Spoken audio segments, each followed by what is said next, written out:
Nobody cares about these children. And their life, therefore, becomes a life of being trafficked, going into prisons. And that's the result of their lives. And does anybody care? With NASHI, we've decided that it's better to do something than to do nothing.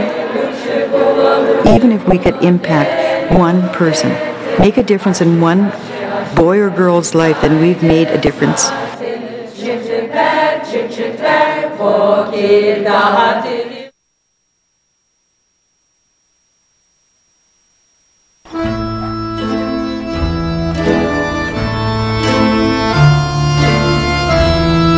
A lone stork stands guard over the tiny Ukrainian village of Stoyanov, a harbinger of hope.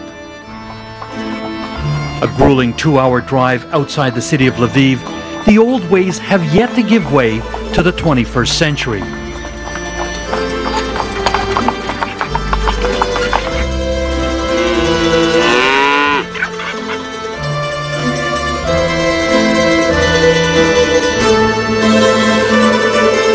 It's a hard life, back-breaking work.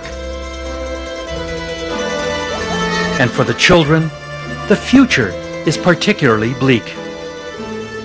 The situation is really very, very desperate for children, especially those coming out of the orphanages and who have grown up in the orphanages.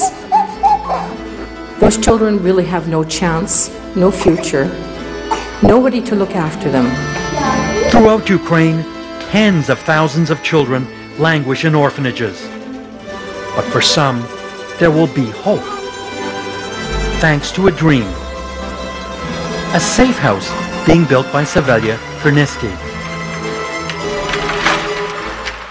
We call this center the Klinowy List, which is the Maple Leaf Project. Why a maple leaf?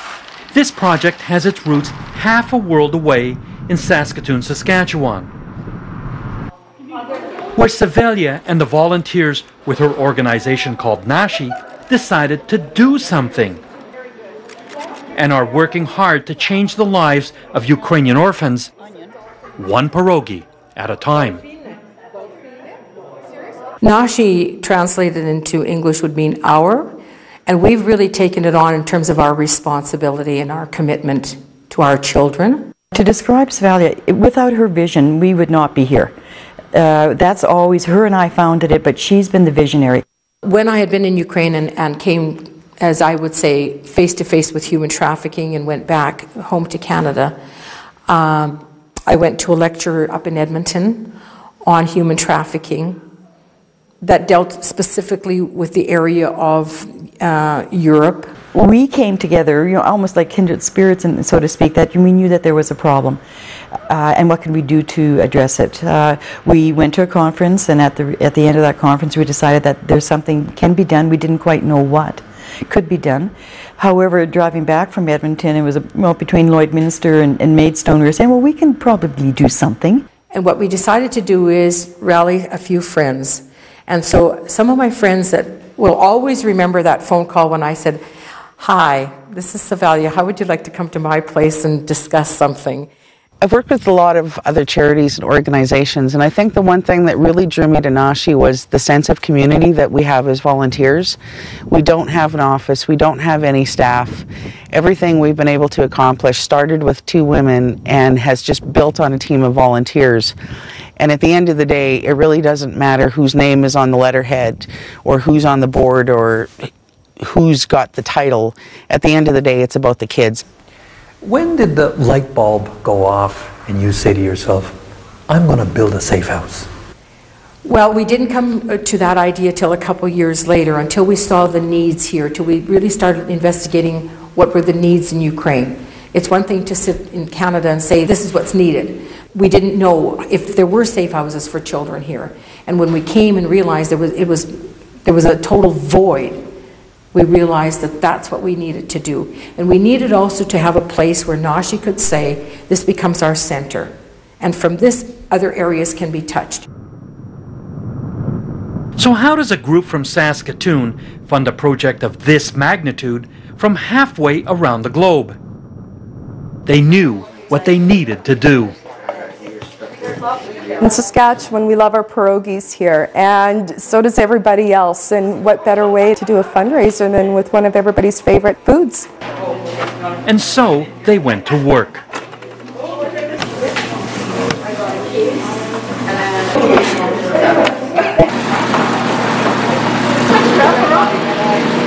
Why we chose to have pierogies was twofold.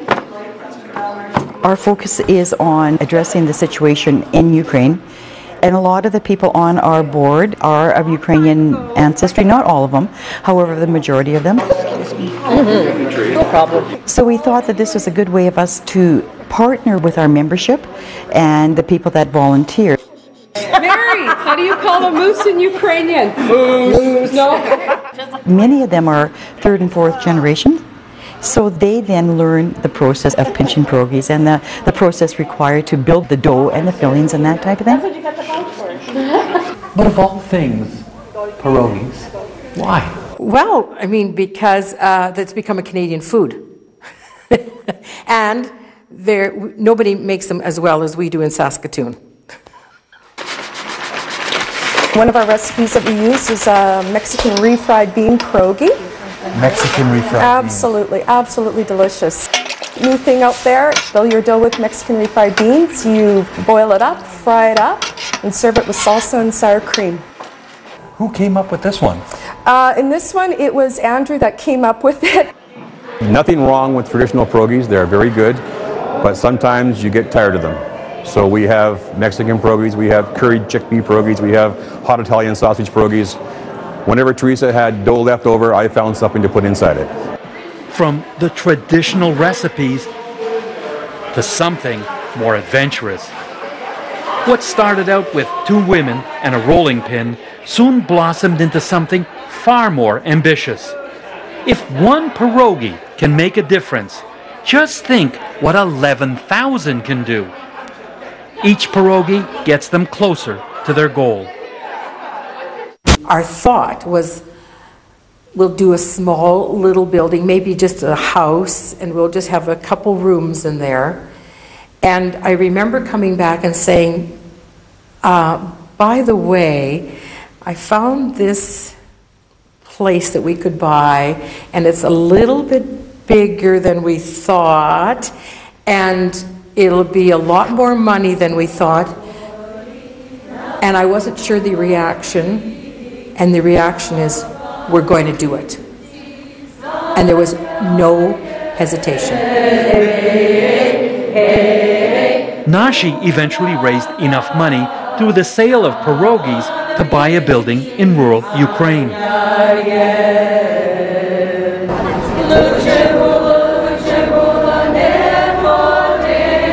And in the summer of 2009, a group of volunteers embarked on the adventure of their lives, captured here on this home video.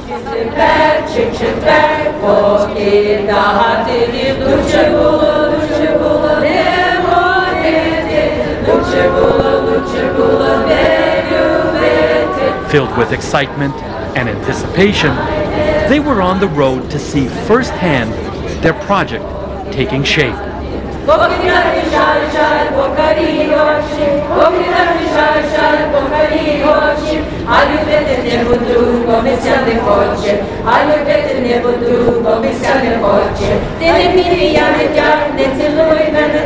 After a long and sometimes bumpy ride, they arrived at their destination, the village of Stoyanov. This village was chosen, in particular, when you work in Ukraine, you have to have good partners to work with, and we found extremely good partners in Stoyanov, and we realized that everything would be done exactly how we wanted it. And along with their assistance, we knew that this was the place. We felt very, very comfortable when we arrived here, and there was also the possibility of purchasing a building, which suited our purposes. Good people, open hearts. All of that.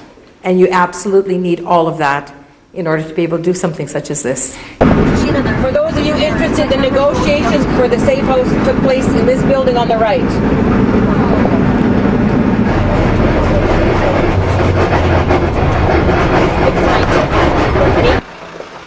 We knew renovations were underway, but but that first moment when you're driving down the street and you come around and you see the building, I think for a lot of us, there was a lot of instant tears as soon as we turned that corner, because it's one of those moments where you really get what we're doing. For the villagers, this was a special occasion. They came out in their Sunday best to welcome the NASHI volunteers with the traditional offering of bread and salt. Але найбільше вас чекали наші діти. Для них це, вони вже давно знають, що ви мали приїхати.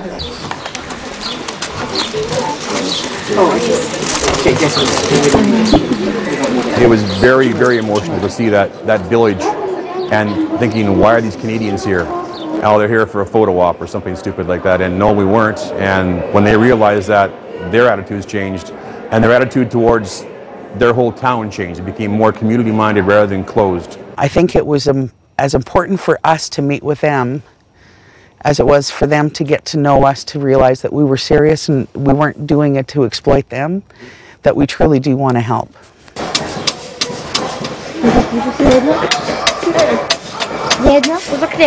One of our volunteers was on the street and a man had called her over and she was having trouble interpreting what he was saying to her. Here was this man, probably in his 70s, basically bowing at the waist, thanking us for being there.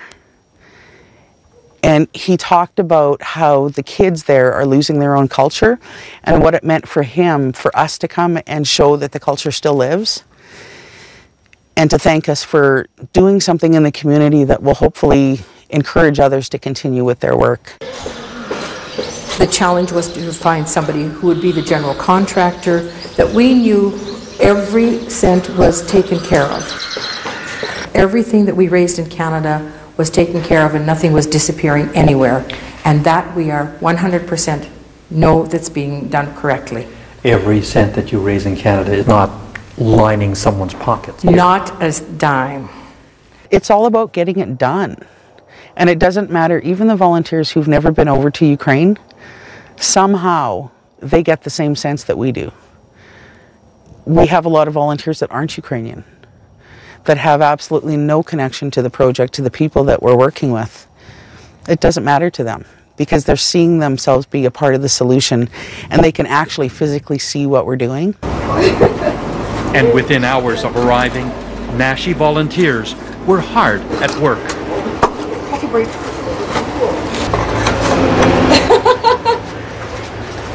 You know, we've been fundraising for a lot of years for this project.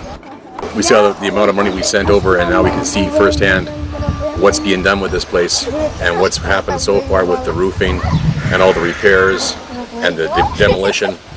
It's money well spent. But it is very hard manual work. We're glad to do it, but I'm glad we can also leave and not have to do it full time.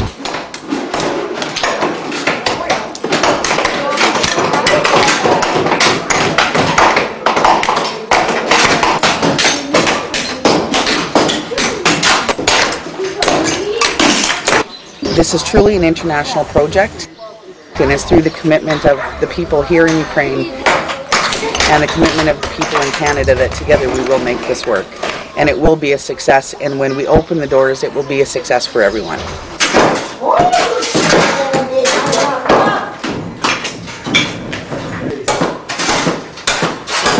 I would like the safe house to be a place where, in particular, girls could feel safe and that they would be diverted from human trafficking, be it international or domestic, and that they would be given a chance just like our children in Canada are given a chance. When the Iron Curtain collapsed and Ukraine got its independence in 1991, hope soon turned to incredible suffering.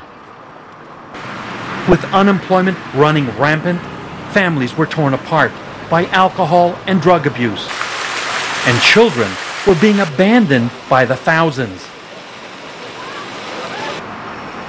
Babies, hundreds of them, left on the doorsteps of orphanages like this one in the city of Lviv, which houses 280 newborns and toddlers.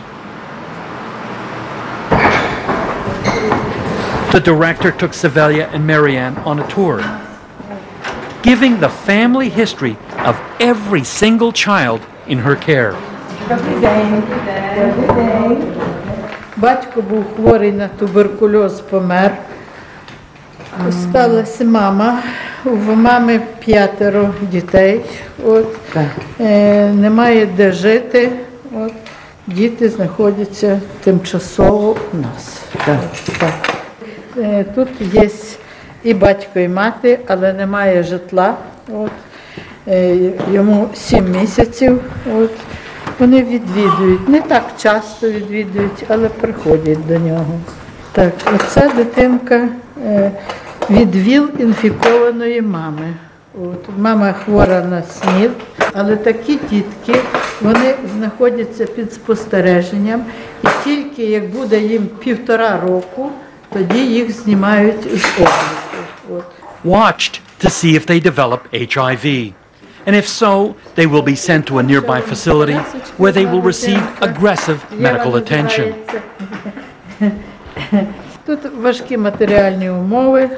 Мама після One tragic story after another. пішла на роботу. All heartbreaking. Баскетболом займається. Дівчинка в нас. Це глибоко недоношена дитина. Кіло при народженні. Також вроджена патологія. Тут двостороння пахова кила. Дитинка, мама одинока, яка ще й алкоголізм, в неї все кинула на призволяще, і ми ним займаємося.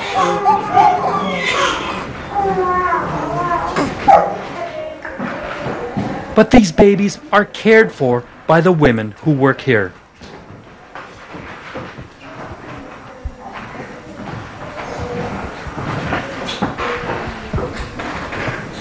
It's really sad. It's extremely sad. And we know their future is so bleak. And I guess it's one of the reasons that NASHI exists is the fact that we want to give these kids a future, so that when they continue through the orphanage system, there's some place for them to go. And that's the only hope we have. You don't think of it when you're holding the babies. You think of it when you get home. Some of these babies might have a chance at life if they are lucky enough to be adopted, or if their mothers come back and take them home. Just down the hall, there are babies who will never know life outside of an institution. Добрий день. Добрий день. They are the ones with physical and mental disabilities. Це дитина зовсім сліпа, цей зовсім сліпий, мікроцефалія, ще в нього маленька голова. І це.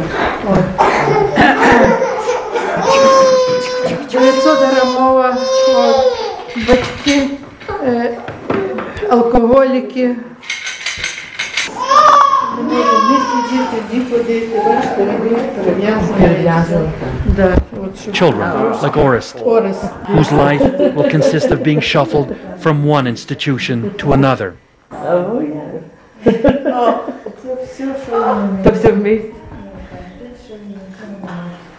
But the end of the line for most of these abandoned babies are what are known as internats.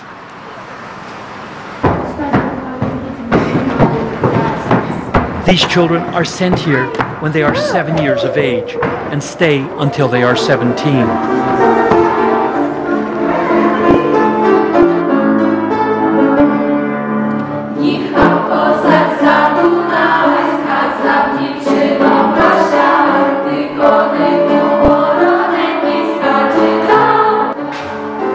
While there is a little music, singing, and playtime for the younger ones, life here, for the most part, is bleak.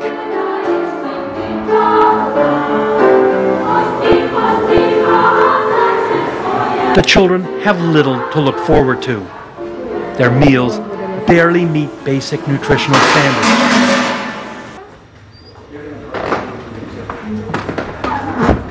Their dormitories are crowded and sparse.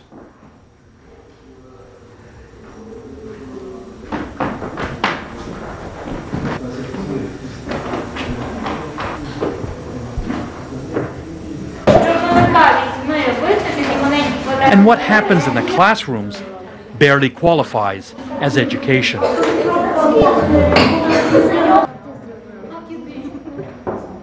Children that come from the orphanages, it may be minimal that they've been provided with things. They walk into a cafeteria, food is placed on the table, they walk out. These girls don't know how to do things like boil an egg, and somebody even said boil water, and those are realities. And those are things in Canada that we cannot understand. They also have no idea of the dangers they face out there. Exactly. They have to understand that predators are out there waiting for them all over. And they're waiting for them to take them into different cities in Ukraine, or again through various countries throughout Europe and onto places such as Canada. Approximately 15% of the children who graduate from the orphanages, they disappear. And people ask me, well, what is the government doing? And my answer is, nobody cares about these children. Nobody is looking for them. The issue is extremely, extremely difficult. There are no social nets. There are no places for these children to go. And their life, therefore, becomes a life of being trafficked, going into prisons. And that's the result of their lives. And does anybody care? No. For so many of the teenage girls who graduate or age out of the internats throughout Ukraine, there is extreme danger. Human traffickers waiting to lure, trick, or abduct them and force them into a life of prostitution. Like so many girls, Irena was tricked by a young man who had become her boyfriend. Ми зустрічалися з ним деякий час. Він за мною гарно ухажував, дарив подарки мені, все. Зустрічалися, нормально було, хорошо. Потім він запропонував мені, так як в нього бізнес свій, він запропонував мені роботу. Ми просто їхали, він в один прекрасний день мені запропонував, і ми зібралися і поїхали. Ми довго їхали, по дорогах зупинялися, ми там перекусити, посидіти, там кофе попити. І в один момент я просто спати дуже захотіла. Після того, як ми поїли в кафе, я просто захотіла дуже спати. Я лягла на машині заснути. І я заснула, а проснулася вже зовсім інші ситуації. Irena woke up in a basement, shackled to a bed in Barcelona, Spain. Там був мужчина, років за 50, який мені, так як я зрозуміла, що мене продано йому за велику суму грошей. After working as a prostitute for a few years, she was rescued. But sadly, most trafficked girls never are. Це просто пережитий жах, якийсь страшний сон, який я пережила. Який волію забути і не хочу, стараюсь забути. For tens of thousands of young women from Ukraine, the nightmare is far from over. They are kept virtual prisoners in brothels throughout Ukraine, Russia, and the European Union. So many of them swept off the streets after aging out of orphanages. When picked up in a police raid, they are re-victimized, arrested and charged with prostitution. Most are embarrassed, humiliated, and ashamed of what they've been forced to become. Girls can be easily dominated. They don't have any life skills. They are promised things that they've seen on television, and they're going to go for that. They're promised that they will be given jobs outside of this country. They're promised that their boyfriends that come and they love them and are going to take them away. And all of these are luring the girls away. That's the focus. These girls have to understand that there isn't any love relationship. The relationship that they're being asked to go into is one of being a slave. Nearly 100 kilometers outside Lviv, an unmarked road leads to an abandoned Soviet military base, where many male graduates of the orphanage system who have been recently released from prison are given a chance to learn a skill. Воно чомусь у нас більше середину вибирають. Igor Nat runs the commune. His goal, give these men a second chance at life. Ще в 89-му році, коли я закінчив університет, мені вдалося попрацювати трошки на телебаченні регіональному. І я робив репортаж якраз про людей, які повертаються з ув'язнення, щоб показати, яка їхня подальша доля. Але якщо мова йшла про людей, що виходять з тюрми, і які мають сім'ю, мають батьків, рідних, вони ще мали кудись піти, а одинокі, тобто сироти, які пройшли дитячі будинки, інтернати, їм йти не було куди. І значить, мені треба було показати їхню долю. І я робив такий репортаж, і я зрозумів, що тими людьми ніхто взагалі не займається. Тільки міліція, скажімо, була зацікавлена в тому, щоб ту людину знову відправити назад до тюрми.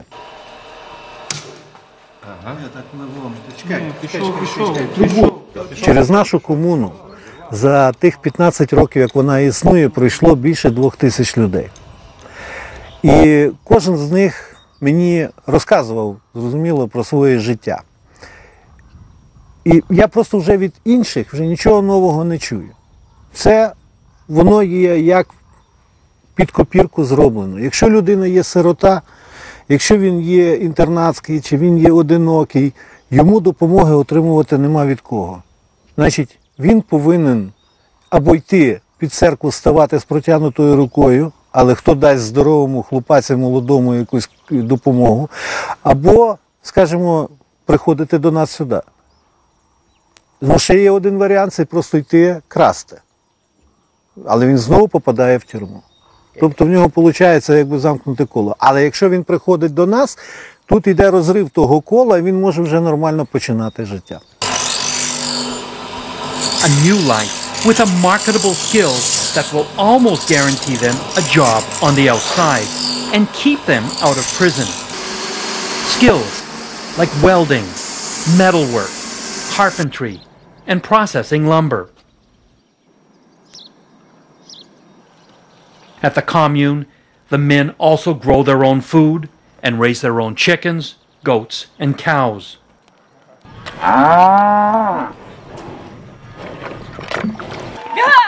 When Maria aged out of the orphanage system, she had no skills, no job, and nowhere to go. She'd heard about Ihor and headed for the commune. Ну, життя в інтернаті було дуже важко. Нас там обіжали, коли ми були малі. Нас там закривали в підвалах, так. От. Потім я, коли вже закінчила, 9 клас, потім нас перевели вже в училище. Ми закінчили училище, нам сказали в училище, шукайте собі роботу.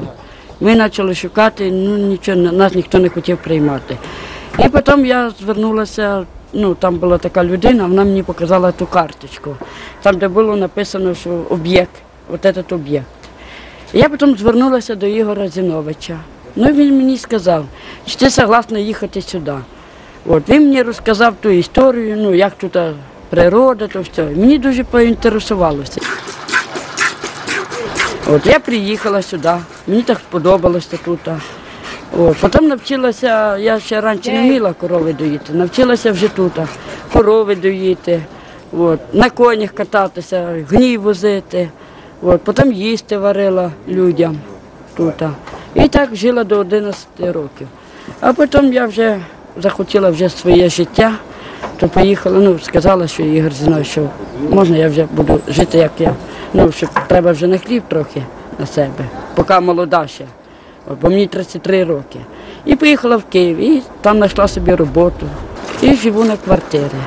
І так і досі. Приїхала сюди в гості до Ігоря Зіновича, бо я не можу забути це. Мені так сподобалося, я так привикла вже сюди. Maria's life has been hard, but she considers herself one of the lucky ones.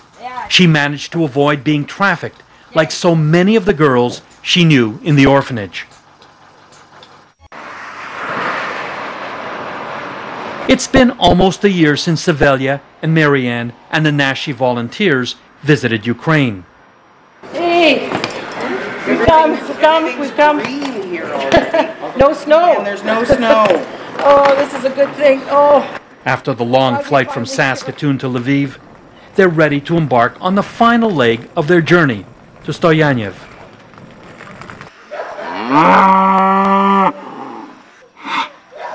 Little has changed in the village. Life still moves at a very slow pace. Aside from farmers tending their fields and their cows, not much else happens here. For Savelia and Marianne, there is a lot of anticipation. They're eager to see what progress has been made on the safe house. Христос воскрес! And they are not disappointed. At the construction site, a lot has happened in a year. Look at Marianne. Look at all the changes since we've been here in a few months. I mean, we've got a floor to walk on. Wow. This is just so wonderful from what we first saw when we first came here. Now look at this. Look at the huge room here. This is so wonderful. This was a kindergarten school before, but it had been abandoned for 8 years before we purchased it. It was an extremely decrepit state, and I saw the vision of what could happen here. Even though it was in the state it was, I realized with hard work that there could be a very beautiful structure here. You've been back and forth with the NASHI volunteers. When you see all of this finally coming together, what goes through your mind? It's a place where children will be safe. And it is a very emotional time for us, and for me in particular, that I know people have worked so hard in Canada to see this happen, and they've worked equally hard in Ukraine to see this happen. So for me, every time I see it, it's extremely emotional for me. It's coming together. It's coming together.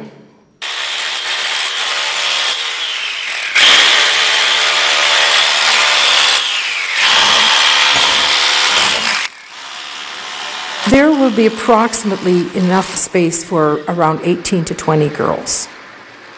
On the main floor, we will have a cafeteria. We will have an area that's a classroom area. We'll have an office area. And then on the second floor, we'll have classrooms where the children will be taught basic life skills. And the third floor will be actual bedrooms for them. That's why we took the roof off and added the third floor, because we wanted to have bedrooms here. Wow, what a change up here.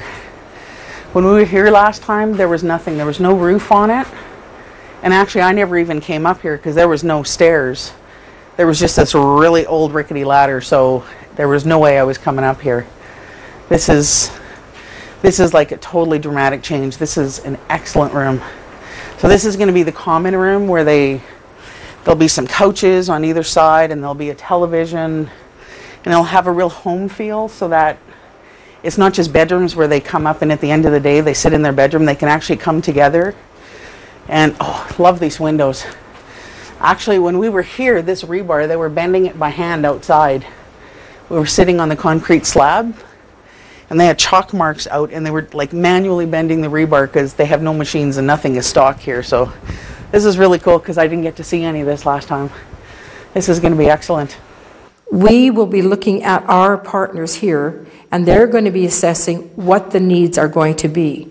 So this place will hopefully be an evolving process, that it will be, as we need to change and add more courses, we can do that. But we need to first of all make sure that they will become aware of the fact that they are targets for traffickers, for predators, and they have to know how to say no to this. They have to know that this is a place that they can turn to.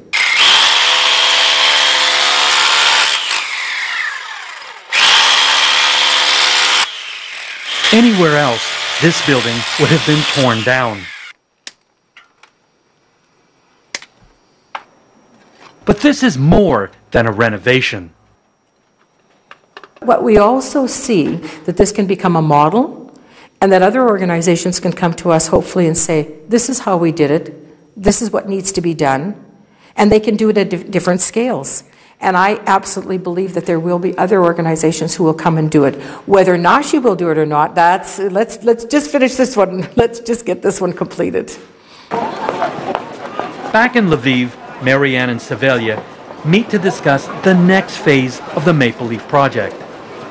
We need to go through checking off what of phase 1 has already been done. Right. We need to also need to update the whole budget and mark down what's completed and what stage everything's at. Precisely. So what we should actually get them to do is look at all the different potential skills training we can offer. Good idea. and maybe prioritize them. So things like the English language is going to be first, the life skills is going to be first, and then look into secondary and do like a 1-year plan, a 3-year plan, 5-year plan. Yeah, I think that's an excellent idea.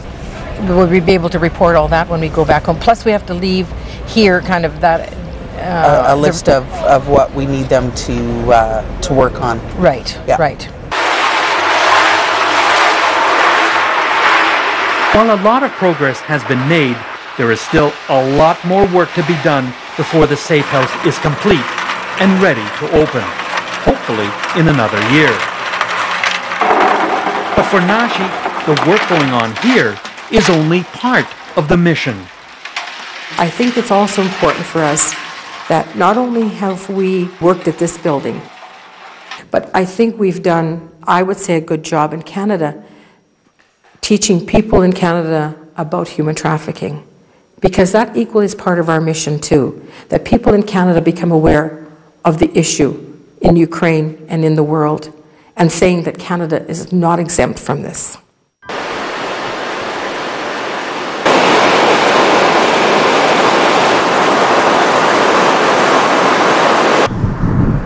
On a windswept prairie field at the Manhattan Ballroom on the outskirts of Saskatoon, NASHI volunteers are getting ready for Perogy Paradise. Now this is a major event in Saskatoon.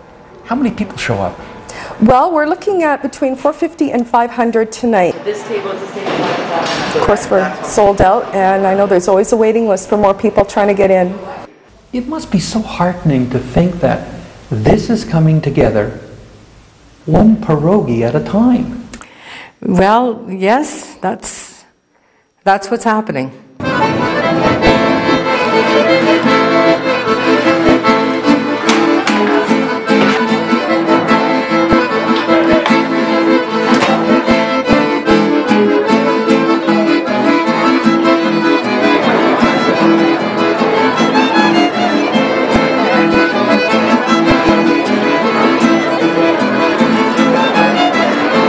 This is our 5th event of the Perogy Paradise, as it's now known to be, and we've always billed it as the largest shmorg in Canada of Ukrainian pierogies.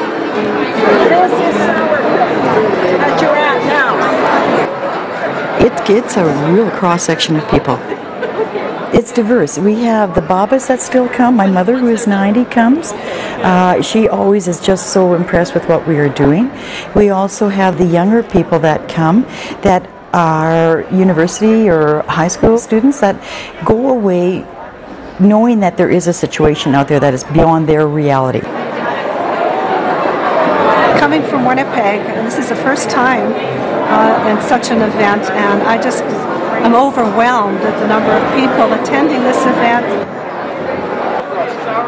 Seeing what NASHI is doing in Ukraine, it's heartwarming. 1 year I'm going to go on and be there with them.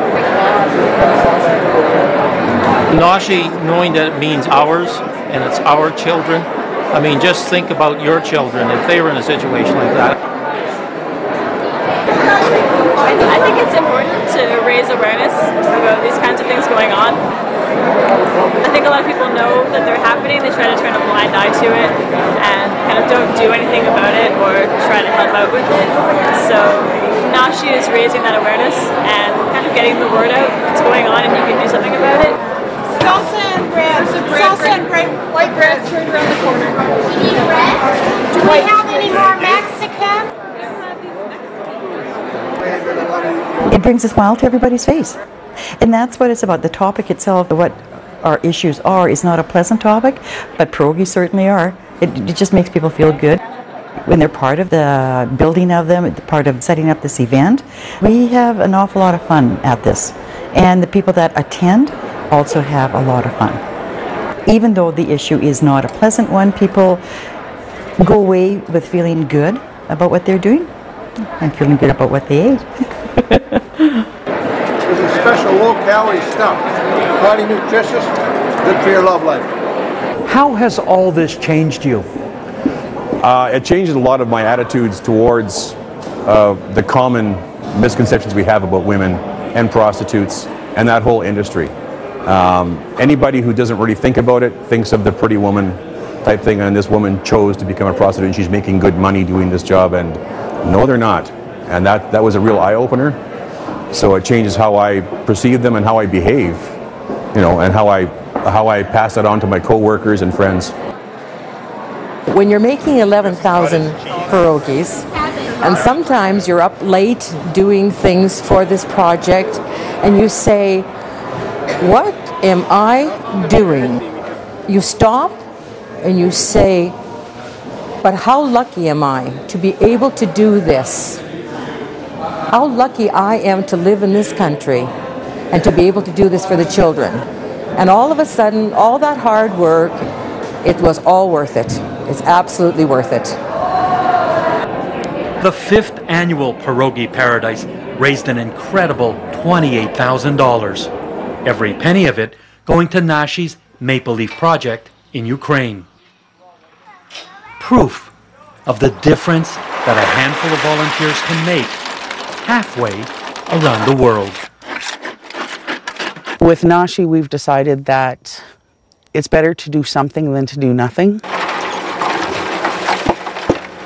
So even though our project currently will only be able to house 15 to 20 children, that's 15 to 20 that will have a chance. We're not going to stop organized crime. We're not going to stop all this from happening ourselves. But if we can take a couple of girls or a couple of boys who are coming out of an orphanage or homeless or whatever the situation is, give them a place to stay while they learn a trade they can use the rest of their lives, why not?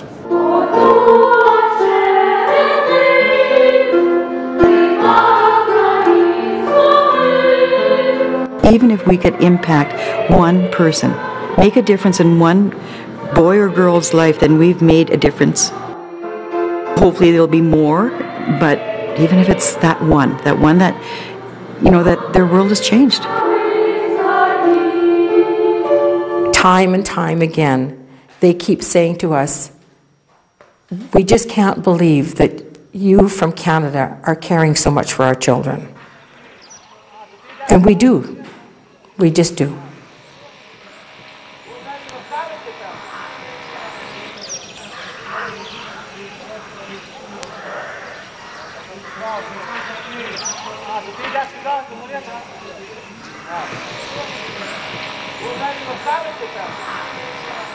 Покидати жаль, жаль, бо карі очі, покидати жаль, жаль, бо карі очі. А любити не буду, бо мися не хоче, а любити не буду, бо мися не хоче. Ти не пів, я не дяк, не цілуй мене так, ти не пів, я не дяк, не цілуй мене так, нехай мене поцілує запорозький козак, нехай мене поцілує запорозький козак.